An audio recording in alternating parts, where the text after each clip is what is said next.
everybody, and welcome to A Balanced Life. Each and every week that you've been watching, we've been so delighted to hear from you, to engage with you, to see the questions that you have, and to talk with our panelists, and to talk to our guests, and to talk to everyone who seemingly wants to know how to get a balanced life. Well, we all know that it isn't easy. And today we have lined up some couples who are in business together. And we're going to be talking about business, balance, and boundaries.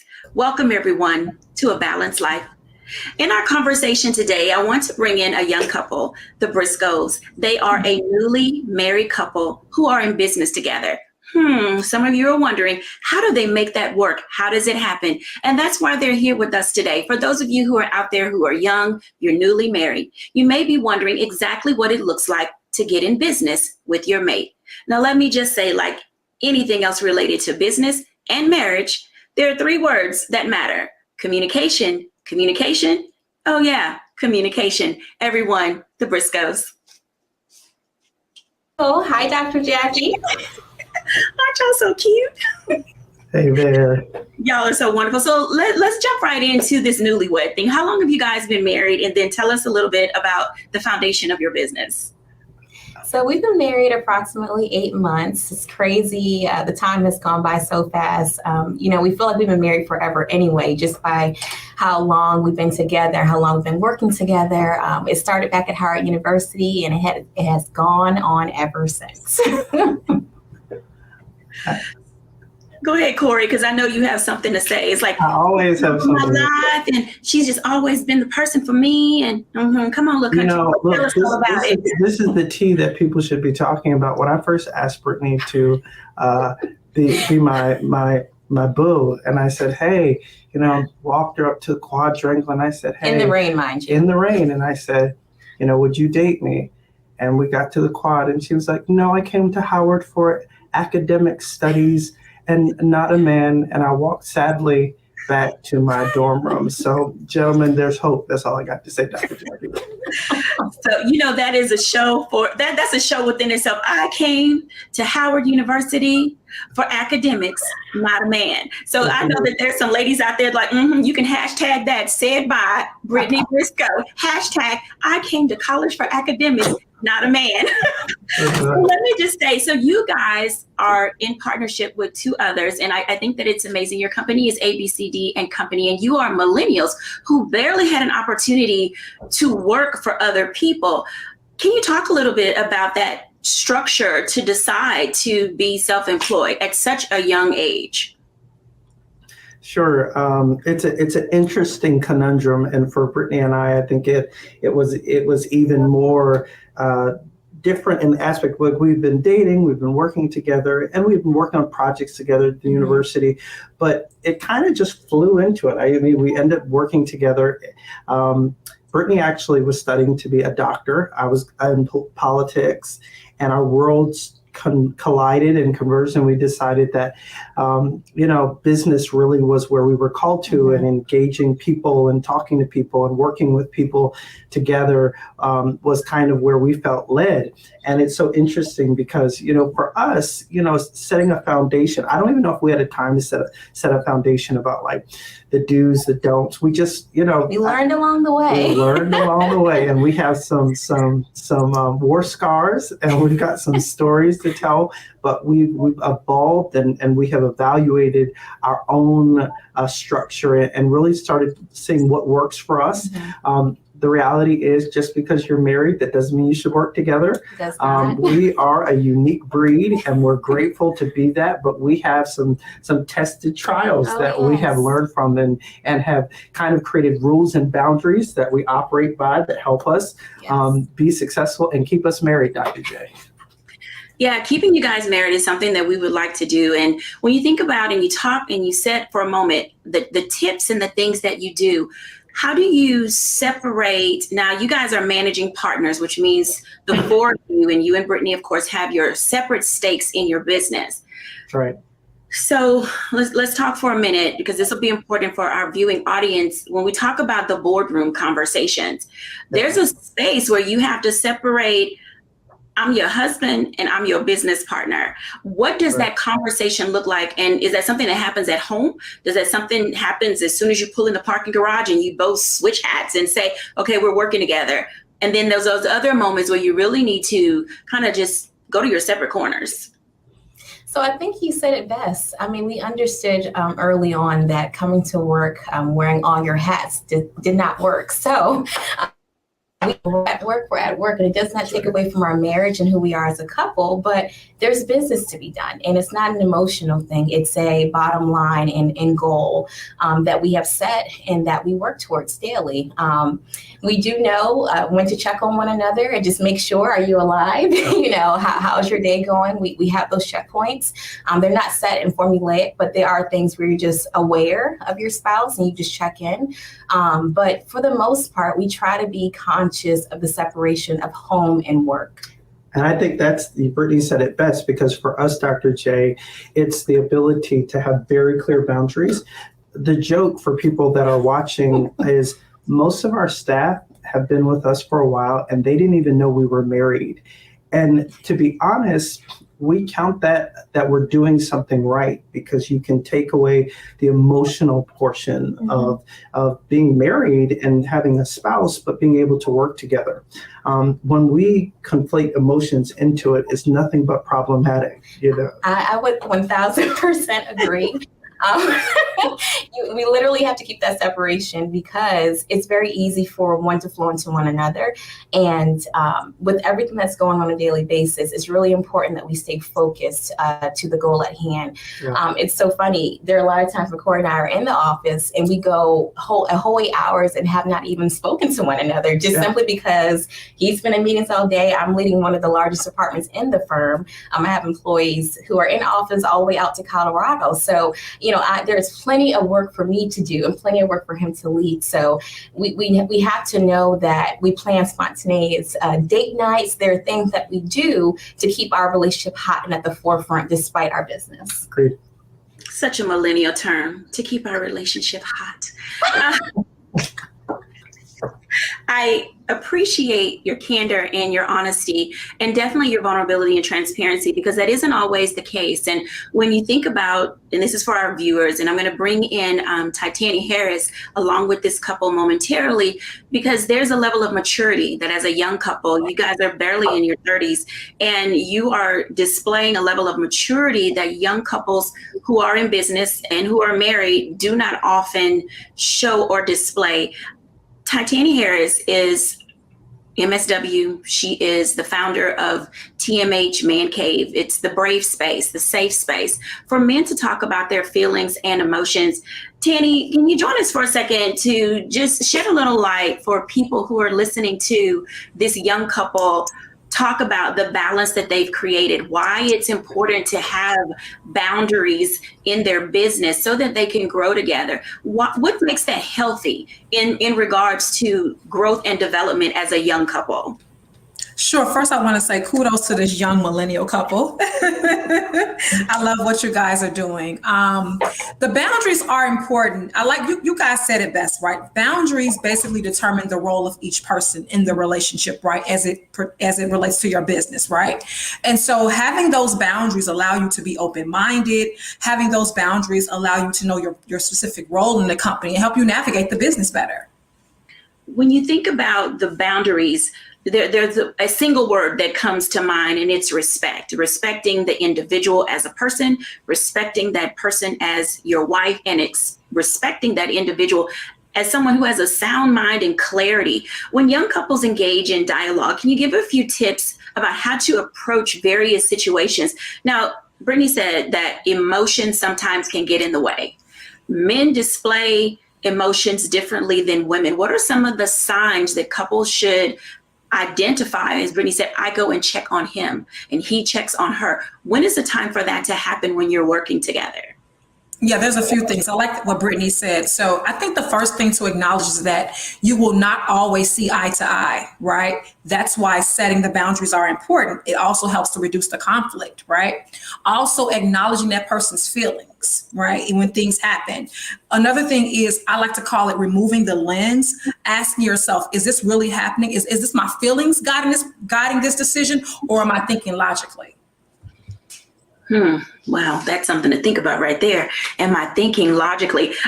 Corey and Brittany, when you think about what future Dr. Tanny has said, and you're gauging your relationship, do you feel that you are where you need to be? This isn't couples counseling. This is us talking about business, because you're growing in your business, and there are conversations that you'll be broaching in the future. As you said, where do we go from here? Do we stay at this level? Do we go to another space in our business? When do we take on new clients? And that comes from knowing each other's capacity and ability to thrive. Yeah. What does that look like for the two of you? So honestly, it boils down to one, being aware of what's going on currently and what's coming down the pipeline. It boils down to strong communication, right? There can't be assumptions in this. Yeah. There has to be clear lines of communication where if you don't have time during the day, you set times in your calendar to where you can have these dialogues that kind of lead you and guide you to where you need to go. That has been the game changer for us personally. There was moments where we tried to navigate without scheduling those intentional moments to really see, are we aligned? If we aren't aligned, that's okay. But what if the difference is, and where can we find common ground? We got 12 years of turmoil, but yes. In some ways, good turmoil. Like sometimes there's good trouble. Sometimes, I'm so grateful, we're 8 months in marriage, and we went through good trying times early on mm-hmm. that were so much better. We can have tough conversations, what I call crucial conversations, which we've learned to really dialogue and really talk about honesty, moments of feelings. As a man, it's really easy in the beginning of our relationship for me to bring my manhood to our business relationship. So it was easy for me to be the priest and the protector and the provider, but also do that at the office. And I had to realize, Brittany's got an MBA. She's a bad sister. She's got a department. She's got a leadership style. And I have to let her lead. And she doesn't need permission to do that. I just got to back off sometimes and let the sister be bad. I love that. Thank you, guys. So the Briscoes, everybody, Titani Harris of TMH Man Cave. I'm excited that they have been with us today. And when we come back after the break, I want to bring in another couple, the Pinkneys. We'll be back in a moment.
Pull up a chair, take your seat.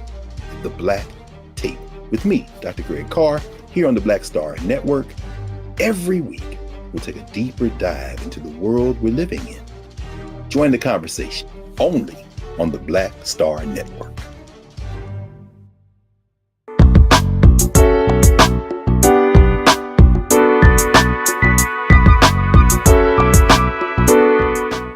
Welcome back, everyone. Wow, what a conversation we had with the millennials. The Briscoes bring to light some of the things that are extremely valuable and important when you're talking about being in business together: communication, respect, and drawing a line, not necessarily in the sand, but drawing a line at that space where you can come together and really have substantive dialogue about how you grow together. I'd like to bring in our couple, the Pinkneys, Jamise and Gil. I am delighted to talk to this couple who brings years of experience to the table, and it guides us in the principles that we need in order to see where do we go, how do we get there. Gil and Jamise, welcome. Hello, hello, Dr. Jacquie. So glad to be here. Let me just ask y'all this. How long have you been married? We have been married. Do you want to say? 13. That's a test to the millennials. And you can look over and say, hey, how long have you been married? We've been together 15 years, married 13, and we're still excited about it. Well, that's one of the joys of being married and being in relationship. Can you tell us a little bit about your business? Because you guys you're doing it. And I say that people who are watching know what doing it means. Like they are literally in that space where they have a foundation for business. The business is thriving. You've got tentacles out there, where you're starting additional business in addition to your foundational business. So share with us a little bit about HighQuest. What does that company represent? And then I want to definitely talk about where you're going with your bossing up. Indeed. Well, listen, HighQuest, the name itself was a name that I think that just the Lord just dropped in my spirit several years ago. We're always on a quest to take either ourselves or the people, the customers, the clients we work with on a higher level. And that's essentially what we've done. When Gil and I met some years ago, we met on the job. He was that guy. And when I saw him, I said, oh, he's the guy. And so we started out pretty early, in the dating space. One thing about him was, he had a background. He's retired military, and we're both in acquisition. I worked primarily on the commercial side, while he spent the same type of time working in acquisition for the military. And I had this consulting firm already set up just to do work. My background is law. I attended UC Law School, Tennessee State, HBCU. And when I moved to the area, government contracting was really the goal. And after we met, we thought, we've been in corporate, we worked together, we met on the job, but we were working for one of the larger government contractors. And after some years of being in that space, we decided, you know what, I think we can probably do this for ourselves. And so we decided to partner up and begin to build a firm in the acquisition space as a, leading government contractor, small business, we're woman-owned, and begin to grow the business in that area. And then we've just kind of expanded our tentacles, along the way. So we support federal and commercial clients. I'd like to ask Gil a question when it comes to the conversations that you have. What I heard you say, and I hope that everybody was listening, was we worked together and then made a decision that we could do this on our own. I'd like to ask Gil, what does doing it on your own look like? In this pandemic, we find that people are leaving jobs right and left. How do you know when you have the right skill set in order to be able to leap into that entrepreneurial space? What do you bring with you? Well, the first thing is your faith. Some folks get out there and just want to get out there because they think it's easy and it sounds good. But you must know when you're a business owner, you have to always be aware that some days you may not get paid. So the biggest thing is your faith. And so we had a discussion, and we were doing the job per se. And so we had all the tools, had all the knowledge, had all the experience. It was just a matter of us buckling down and going forth and setting the path and staying the path. Because some days it get dark. Some days, especially with government contracting, and invoices are not getting paid on time, or there might be a delay of some sort.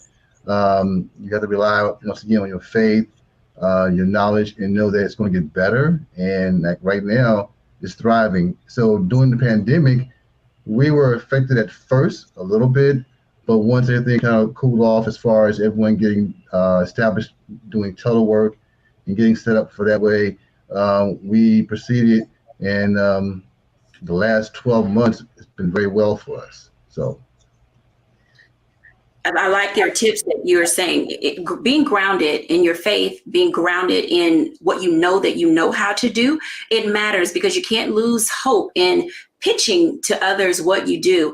Now, you guys also branched out. Jacquie said the tentacles. So this little tiny baby octopus has started to grow limbs and it's branching out into other spaces. And Jacquie, I saw you not too long ago at a convention and you were talking about your Boss Up brand. And let me just commend you, first of all, on how you present yourself when you're out in your space. And I think that's valuable for individuals to understand when they're in business. Make sure that you're out there with your banners, your placards, your elevator speech. So that way, when people stop at your space, you're prepared. And that in itself is being able to balance yourself in business. Tell us a little bit about Bossing Up. Oh, there it is, Bossing Up by Faith. One of my favorite teas. Let me tell you, Gil talked about faith. Being in business is not an easy feat. And I'm sure our other co-guests on here can attest. There's your challenges, you have the ebbs and flows. When you talk about boundaries and balance, when everything is going great, everybody's happy. But when things aren't going so well, it makes for not a good work environment or a home environment, because you're looking at him and you're looking at him and he's looking at you. And both of you all are saying, hey, who's going to leave first? You may not say that, but you certainly may be thinking it until, but we've learned how to manage in that space. And so during some of those dark days, which included the beginning of COVID, it got really challenging. But because of faith, one thing he always says, look, we have brains and wits. If we put our two heads together, we can figure it out. You get yourself in the mesh, it takes you two, the married couple, to get yourself out, and so we put our heads together. And I think it was just God inspired that, a lot of people, as many of you all have seen, have decided, I think I want to be an entrepreneur. So my phone started ringing off the hook, Jacquie, how can you help? How did you do?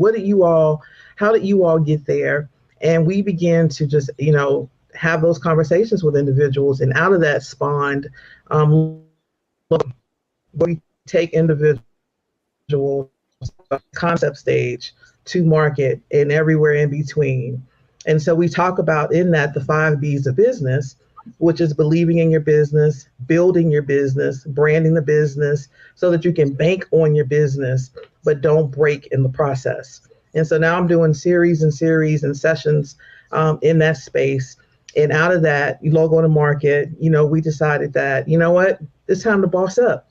So everyone is bossing, flossing.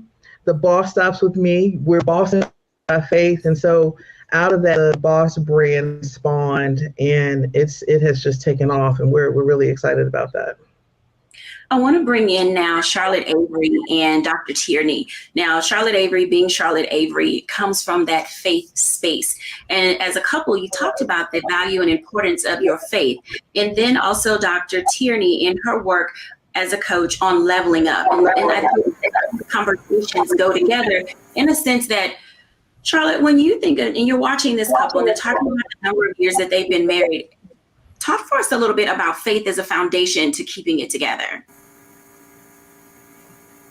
You can't be in business alone or with your spouse without faith. I mean, when you take that step into entrepreneurship, it is definitely a faith walk because you no longer have the comfort of a regular 8 to 5, 9 to 5, whatever your work schedule is. And so the faith portion is huge because, the Bible says we walk by faith and not by sight. And then it also says faith without works is dead. So you have to have faith and you have to do the work. And one thing that I love that I'm hearing is that these couples are saying so many key things. They have faith. They have their belief system. They have their belief system in God. They have their faith in each other. And they have their faith in the businesses that they're growing and developing and the people that they're working with, their clients. And so it is a huge faith walk. And I'm so proud of all of them for stepping out and saying, you know what, we're going to do this. We're going to not only do it, our way, but we're going to do it God's way. And that's just really so very, very, very important. In your work, Charlotte, do you find that, I know that everybody that views this show is not going to be a person of faith, but everybody has some type of a belief system. And so as it relates to marriages, because all of us in this segment are married, and we are watching this transition of how we do things, do you find, Charlotte, that there's a difference between the boundaries in a contractual marriage versus what's the word that I want to use, a covenant marriage? Wow. That's a really good question. I don't even know. I don't know. Gosh, you stumped me there. That's a good The one. reason I threw you that question is because, and while you're thinking about that response, is that so many people are married and they don't know, I don't believe in my spouse. I don't see their gifts. I don't see their skill set. And they ran down to the courthouse, which there's nothing wrong with that. But a lot of us heard God speak to us when we said, that's mine. This is the one that is for me. And so that marriage becomes covenant in the sense that God put us together. The cord of 3 strands cannot be easily broken. This is how we're going to balance. We're going to connect with God when we're having our dialogue about how business works. So within that context, do you think that it's, I won't say easier, but there are going to be times when, so in a contractual marriage, I may say things to you that I can't take back and I don't care. But in my covenant marriage, I recognize that you're my helpmate and I'm going to put a bubble in it and a pin there before we address each other. Absolutely. Mm-hmm. Absolutely. I totally agree with that. And, the covenant part of marriage, and how it carries on in business is just it's so crucial, because at the end of the day, it's not just that we're doing business, but we're doing business in marriage and we're doing it God's way. It's not just saying, you know what, I signed up for this and, now that it's not working, I'm out. It's, you know what, I signed up for this. I signed up to be married to you. I even signed up to be doing business with you. And we're going to be in it to win it, come hell or high water. And so, when I think about, these couples and other couples doing, ministry together, and like you said, the covenant part, I always think about, and they have all done really well about addressing these 4 things. And it's these 4 C's. It's the consideration, it's the communication, the collaboration, and the celebration. And the thing is that when you are in covenant with somebody, you're able to do all of those things, and then you get to celebrate the wins and you get to mourn the losses. But it's different when it's not contractual, because then also we don't just get to see ourselves, but we also get to see God in it. Yes. Thank you for sharing that. Dr. Tierney, leveling up is not easy, and couples working together, doing business together, in community together 24/7. I don't even want to exhale on that one. Share with us, if you will, what it looks like for couples who are consistently with each other, especially at the embryonic stages of business. Mm-hmm. There's a lot of in your space, and there's no separation because we're trying to get things moving along. Yeah. Well, can I just say, Jamise and Gil basically told the truth when they said, well, some days you looking at him and he looking at you, and we trying to figure it out, and it ain't pretty, and there's some dark days. That is the absolute gospel. They told the truth, with that, because it's not always glamorous. It's not always what you see on social media. More often than not, it's not glamorous, and it is a give and take. It is a lot of compromise. So I'm actually, as you said, married, but I have a business, but my husband is not a part, of my business, but he is a part of my business. So I was that reluctant entrepreneur that got married in September of 2016 and lost my job in October, not even a month after we've gotten married. And so was kind of thrust into the world of entrepreneurship. And so while my husband still has a 9-to-5, he held it down so that I could go on this journey that God was calling me on. And so when things go up and down, in the business, my husband would often say, well, babe, I know my role. I know what my part is in this. And so even if you're married or in relationship and that person is not in business with you, it's still a partnership. It's still a 24/7, everyone knowing, their role. And so I love, Gil, what you said about that faith component and how important it is and how it has to be, the center, because even when we're working in our business, we're in this culture where we have glorified and glamified, the hustle and the grind, and, we have to do it and figure it out. And it's like, no, God never called us to be self-sufficient in that way. And oftentimes when we're doing that, we find ourselves being extra stressed, pressed. And we even look at it like, oh, if I'm busy and booked and stressed, then that means I'm doing something right. But we were never called to work from a place of stress. We're supposed to work from a place of rest, and it's from that place of rest that we're able to hear from God, get the clarity of the ideas and our next steps, and what does the Bible say? His word is a lamp unto our feet and a light unto our path. So if we're so busy and going and, then we won't hear what he's trying to say to us in our business or to us in our marriage, to make sure that both are staying strong as we're journeying to that next level. Wow, such insight at this moment. Yeah. The Pinckneys, Charlotte Avery, Dr. Tierney, thank you for sharing with us how you have boundaries and run your business, because it does allow people in this pandemic who are deciding that they need to take a break and step away from the 9-to-5 and feel comfortable with not having a paycheck. You've allowed them to see a glimpse into your marriage and relationship and how you conduct business. When we come back after the break, we're going to get some fitness tips from Mocha Lee. Let me tell you, if you're in business, you need time to step away from the computer, step away from Zoom, step away from everything that has nothing to do with self-care. When we're back after the break.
Welcome back, everybody. That conversation with the Pinckneys, Dr. Tierney and Charlotte Avery, literally still has me thinking about how I can level up, if you will, in my own way that I conduct business and have my boundaries and create balance. I want to bring in now our fitness expert, Mocha Lee.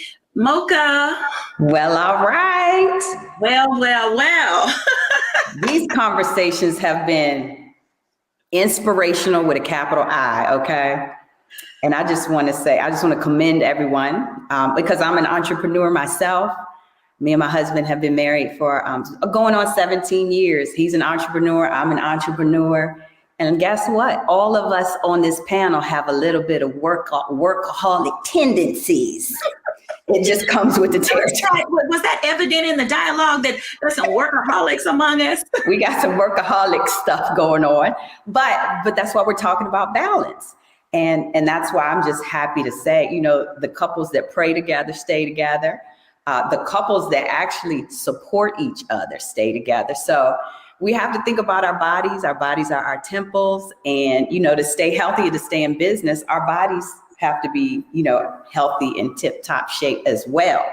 So it's interesting, Dr. Jacquie, because a lot of times couples don't necessarily do so well working out together. You know what I mean? Like actually, hey babe, let's go work out together.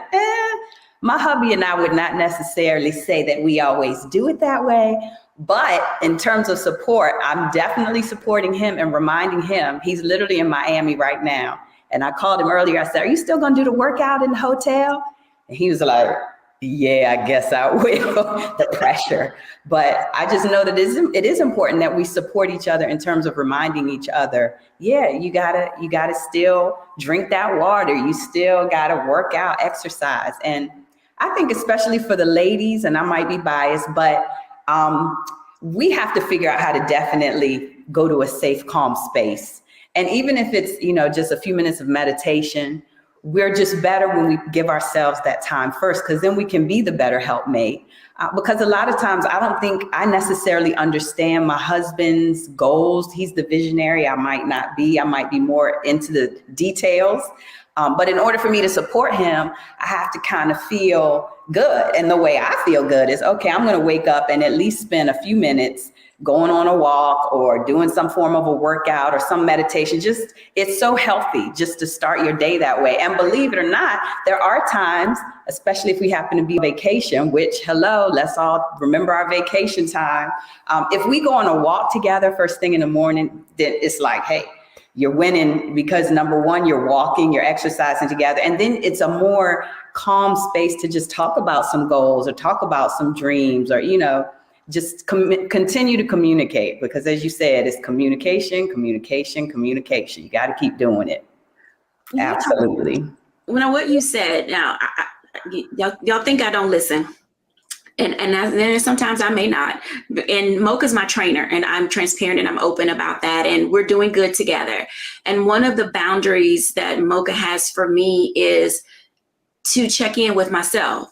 And for those of you who are wondering, well, I don't have an accountability person, Mocha has me on her watch. And she'll be like, what's wrong with your rings? Let's go. It's the Apple Watch. Yes, ma'am. I'm like, what's wrong with your wings, your rings? What role does accountability to someone? Because, there are going to be people who are watching who are not married, but they have siblings, they have parents, they've got coworkers. Yes. How do you build in, especially as entrepreneurs, this accountability measure, if you will, for being able to keep your life on track?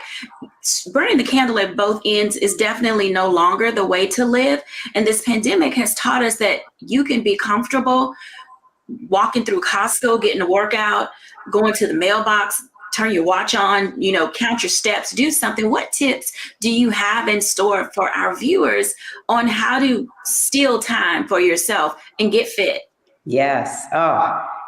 Accountability is everything, Dr. Jacquie. It really is, because especially, when you think about New Year's resolutions and, okay, 2022 is my year, I'm going to do this, that, and the other. Well, unless somebody's holding you accountable to those things, it's going to be tough. So I would say, just like we all have those meetings that we schedule that are oh so important, the client meetings, the new business meetings, once that thing goes in your calendar, guess what? Not only are you going to show up, you're probably going to be early. Well, put yourself in the calendar as well. And if you haven't been working out at all and you feel a little guilty, then it's okay. At least put yourself on the calendar, like on a Tuesday and Thursday, and say, I'm going to start small. I might not be an early bird, but during my lunch break, I will get up and walk for 15 minutes. And if you're home-based, I'm in my home gym. Even if I get tired of the treadmill, I'll go up and down the steps. There's always a way to get a workout. There's jump rope. There's a lot of stuff you can do in your home space or in a small space without having to go through all the trouble of literally going to a gym or going somewhere else. But going back to the accountability, though, there has to be someone, hopefully it could be your mate, who at least checks in every now and then and just says, oh, how's it going?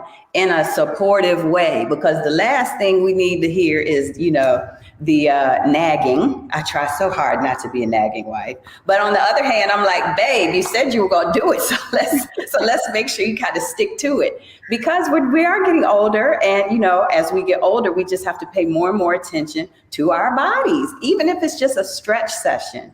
And Dr. Jacquie, a little bit of yoga, a little bit of stretching goes a long way. And especially if it includes that heavy, deep breathing, that just really calms your mind so you can make those better business decisions. And I just have to say, I believe my husband and I have both been in our businesses for over 20 years. And he's an ex-track guy, I'm an ex-track girl. And I just think that combination of recognizing how important fitness is to your life and healthy eating too helps you have longevity. And that's really the goal. We're going to serve people better when we are doing what we do for a long time. I want to bring in Titani Harris for a moment, because Titani is in the Midwest, everybody, and people that are in the Midwest, you know, everybody who's watching in places where it's cold. Titani, when we think about fitness and depression and people trying to run their businesses, and especially those people who, you know, have businesses that require them to either be outdoors or go and see other people, how do you help people cope with the seasonal depression? But specifically for men, what are some of the things that you would like to know in the area of fitness that can help men prepare themselves to stay in a good headspace? I think number one is owning where you're at, right? Owning your feelings and your thoughts. Number two is seeking out support. Hence why I created TMH Man Cave for men, right? This brave space where men can kind of talk to each other about what's happening and lean on one another for support. Also, thinking about things that you can do, especially here in the Midwest, that don't require you to be outside in lieu of you having to be outside for your work anyway, right? So connecting with others will be important. So connectivity, finding other people that are like-minded. Mocha, what kind of workouts should people indoors be doing? Well, you can't get out. There's snow everywhere. Slip and fall for people of certain ages is a real thing. So what do we do? What do we need to get around the house? If someone wanted to go in their pantry right now, doesn't have access to weights, got that gym membership at the beginning of the year and has not been able to use it, what things around the house can we pull from that can give us the good workout that we might need? Good question, because in your pantry, you may have cans, you may have water bottles, and you can use those as weights. I mean, you'd be surprised how creative you can get. It might feel light at first, but by the time you get to like 12 or 15 reps, these are bicep curls, by the way, you're actually working out. I've seen you do that on vacation. You had some water bottles and you were laying down doing your tricep presses. There's so many things you can do. If you have a towel, you'd be surprised how you could just take the towel up and stretch it around your body, and you're just getting a good stretch through your shoulders, because believe it or not, those of us who work at home are sitting at the computer at the desk a lot, and you just need to figure out how to stretch your muscles, stretch your body. So if you have a towel, if you have stairs, I've mentioned the stairs before because that's real. If you want to get your heart rate elevated, just go up and down the stairs a few times. My client this morning used the jump rope. There are a lot of things that you can do in your house. I'm telling you, just be creative. But if you're not up for something that's going to get your heart rate up and you need something calm, man, you could just lay on the floor, do stretches, do some tummy work, basic crunches. The list goes on and on, believe me. But I like sharing that stuff with people because sometimes you're so bogged down with work, you don't even think like, oh yeah, I could lay over here and just do a little bit of stretching, because you feel like you don't have the time. But believe me, if you make the time, then you feel even that much more productive. Thank you, Mocha and Titani, for sharing those fitness tips and the ways for us to get out of our head and out of our own way. Sometimes you have to be your own accountability partner. David sure did it when he would pat himself on the back and he danced around and encouraged himself. And so it gives us that understanding that sometimes you have to be your own cheerleader. When we're back on Business, Balance, and Boundaries, we're going to talk to the Hallmans. I love this couple. I'm delighted to bring them to the space that we're in today when we're back after the break.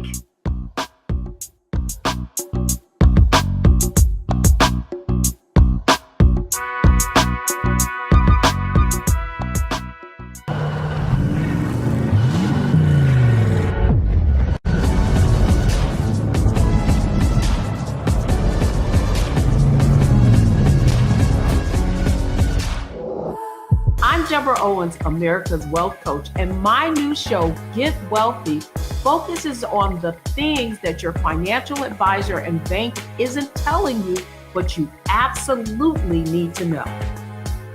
So watch Get Wealthy on the Black Star Network.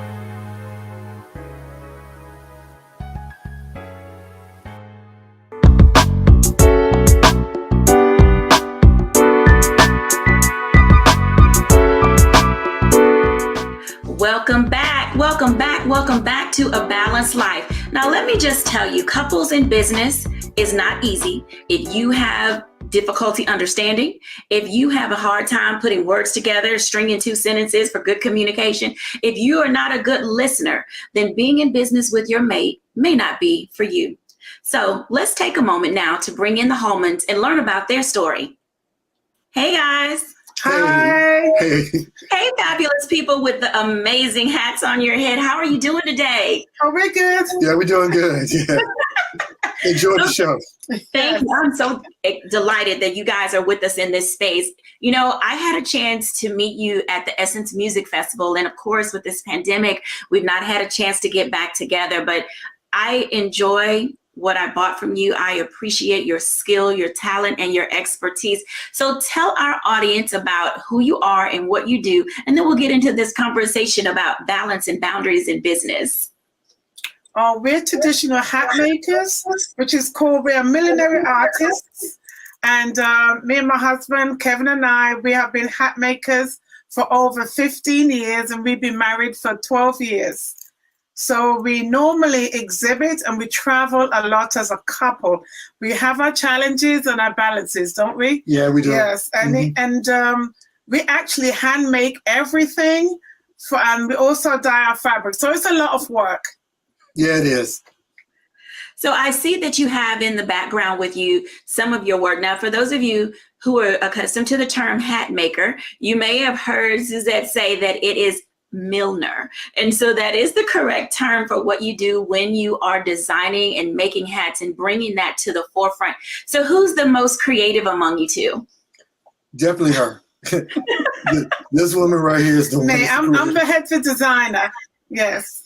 So how do you decide what you're going to design, and do you guys collaborate? Do you run to the next room or say, hey, look what I made? Do you do your drawings? What is that process like for you? Because in the creative collaborative space, it's definitely a little different than the business side of it. Well, actually what we do, we combined our work together, and we have meetings sometime to schedule our days. Well, most of the times, like, he would do the heavy part of the production, which is called the blocking, the pulling and the stretching of the fabric, as well as part of the lighter work, which is the design and the creativity of the men's hats. I will do the sewing, the wiring, and the sculpturing of the pieces, as you can see on some of the background, the techniques that we have, and the dye techniques as well behind. So it's a combination of both us working together to make it work. He has one area he works in, and I have one area I work in. Sometimes, well, most of the times I run into his area and I say, okay, what do you think of this? Do you like it? And then I feed off his energy and he feeds off my energy. Both of us feed off each energies for opinions for it to work, to be successful. That's true. Such an amazing testament to couples who know how to work together, who enjoy working together and are in that space of designing and creating. Now, have you ever walked down the street or been someplace and you said, that looks like something I created?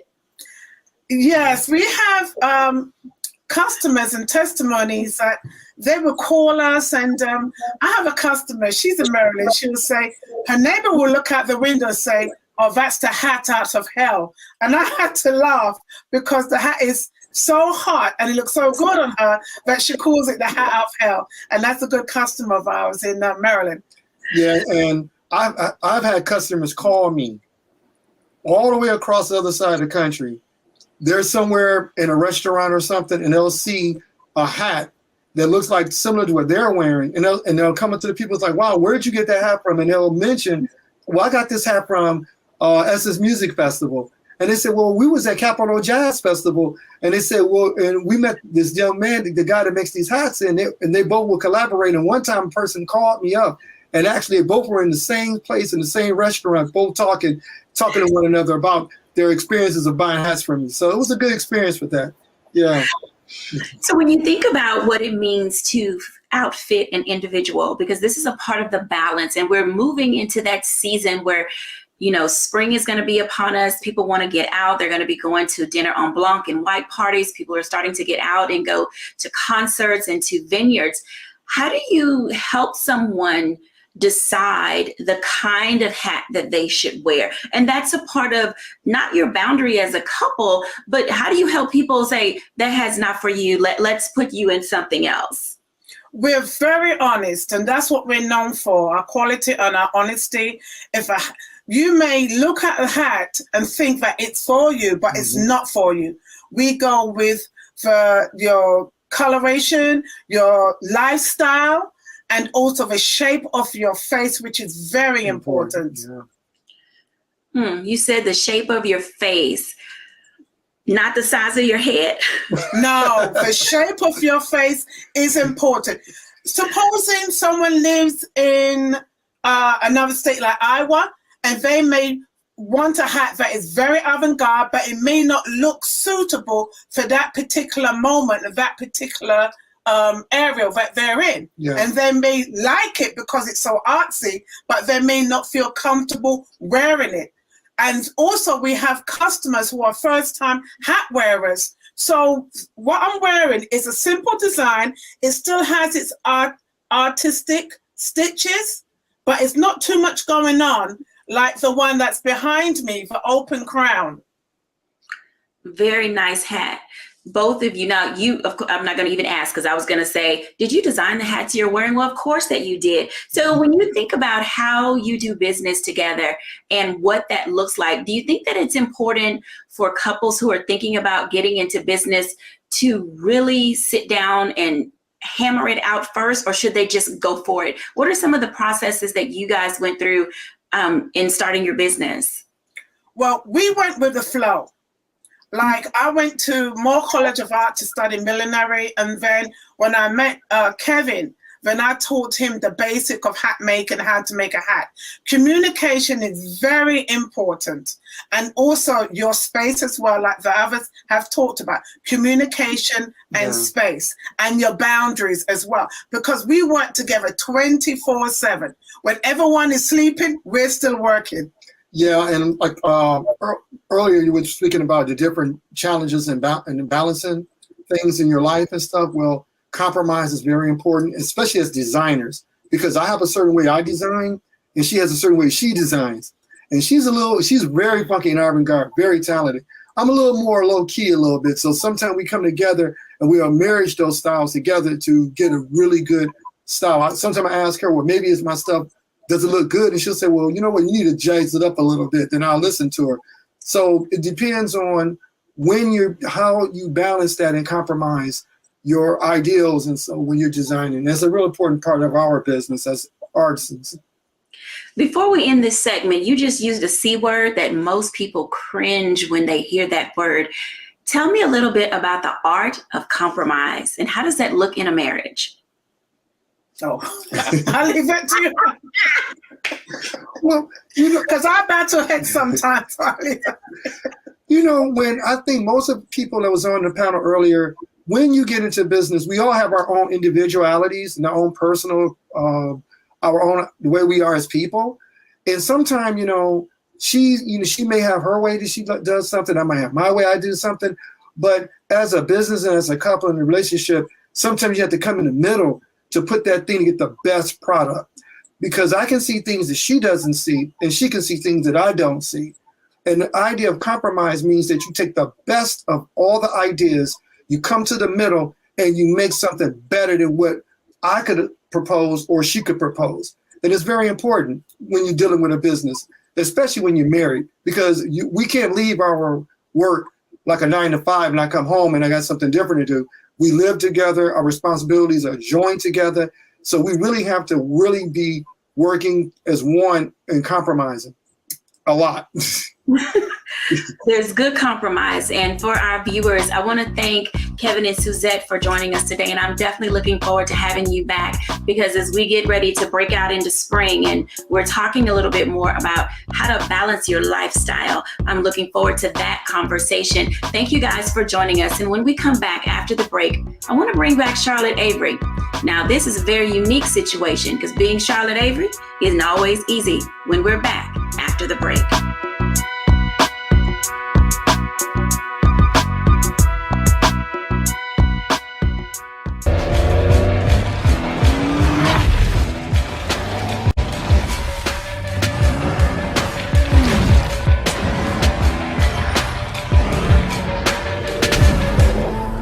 Pull up a chair, take your seat. The Black Tape with me, Dr. Greg Carr, here on the Black Star Network. Every week, we'll take a deeper dive into the world we're living in. Join the conversation only on the Black Star Network.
Welcome back to A Balanced Life, and I'm delighted to talk to our next guest and contributor. I hope that you come to love Charlotte Avery as much as I do. Hey, Charlotte.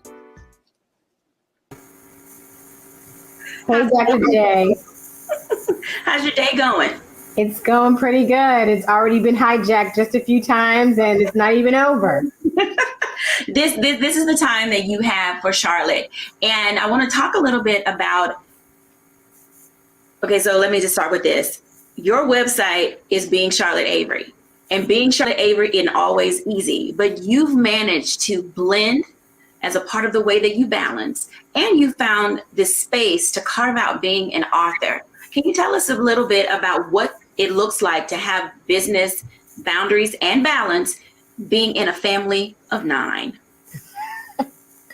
Oh my gosh. When you say being a family of 9, I'm just like, oh my gosh, we really are a family of 9. It's like, I know it, but then it becomes more real to me when somebody else says it. But you know, it's a lot of work. You know, I love what I've been called to do in being, you know, a woman, a wife, and a mother. And, you know, when I decided that I was going to come home and, you know, leave my job and be a stay-at-home mom for a while, you know, it was a hard decision, but it was an easy decision also because, you know, I was at a stage in my life when I was like, you know what, if somebody's going to raise my kids, I don't want it to be somebody else. I want it to be me. And, you know, as I was, you know, mothering it and wifing it and doing all the things, you know, I was like, oh my gosh, you know, what about the things that I used to do, the things that I used to love? And that's when I decided to start a business.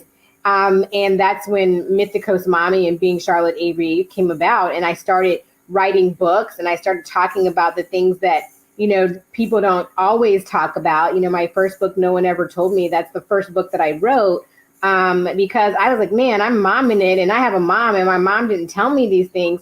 But when I decided to do it, like I had to, you know, sit down with my husband and say, hey, you know what, this is what I want to do. And, you know, all the work, the majority of the work that I do, it kind of flows out of what I've been called to do, being a wife and a mom. And that's how I became the family strategist. But just doing it all together, you know, my life is, you know, when people, and you know this, when people ask me, you know, Charlotte, how do you balance everything? I'm like, I don't balance, I blend. But my life is really about, you know, prioritizing, strategizing, customizing, minimizing, and all the things, you know. And so, and then, you know, it's always the compromising, because I'm really careful, you know, to prioritize my family and my husband first before the work that I've been called to do. And so sometimes it can be difficult because every now and then there are things that I want to do right now. And then I realize, you know what, it's just not time. And God always has a way of showing me because he usually hijacks it. and I end up having to pivot and do something else and get my focus right. And so, my life is always, being Charlotte Avery really is about, those 5 things I said, the prioritizing, the strategizing, the customizing, the minimizing, and, the compromise. Thank you for sharing those words of wisdom. When we come back, I want to share a short reflection because today has been nothing short of insightful and inspirational.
We're all impacted by the culture, whether we know it or not. From politics to music and entertainment, it's a huge part of our lives, and we're going to talk about it every day right here on The Culture with me, Faraji Muhammad, only on the Black Star Network.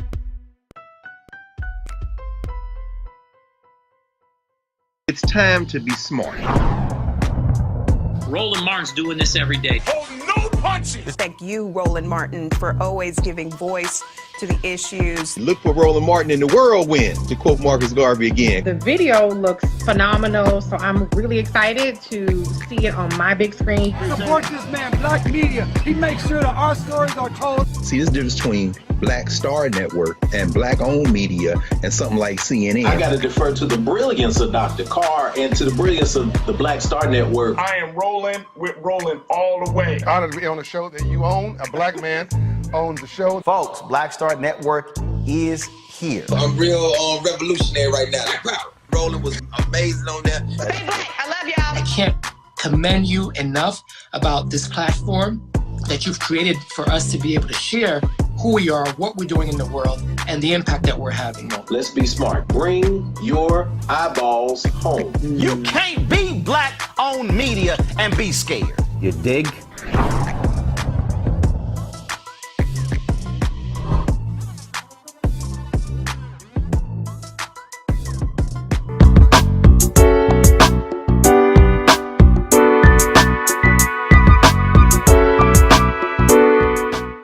Today on A Balanced Life, we've listened to couples talk about relationships. We've heard our contributors share the value and importance of communication. Let me challenge you as you go into this week and you think about what your life needs to look like. If you're out of balance, take time to communicate. First of all, have a little conversation with yourself. Get to the nitty-gritty of who you are and who you're in the process of becoming, and allow yourself to live in that space for a moment. If you happen to be married or dating or have a significant other, have some conversation and dialogue. Your goals and dreams and aspirations should not sit on the back burner any longer. Stop waiting for permission for other people to tell you that it's okay to live your dreams. And then ultimately, take time to give yourself grace. Grace to discover what's next in your life. During this pandemic, there has been nothing short of time. We've had so much time on our hands. So I hope that as you're planning to emerge from this pandemic, that you're moving your side hustle to become a legitimate business, that you're deciding that it's okay to take that leap of faith and start out into something new. I hope and pray that you are discovering how to live a balanced life.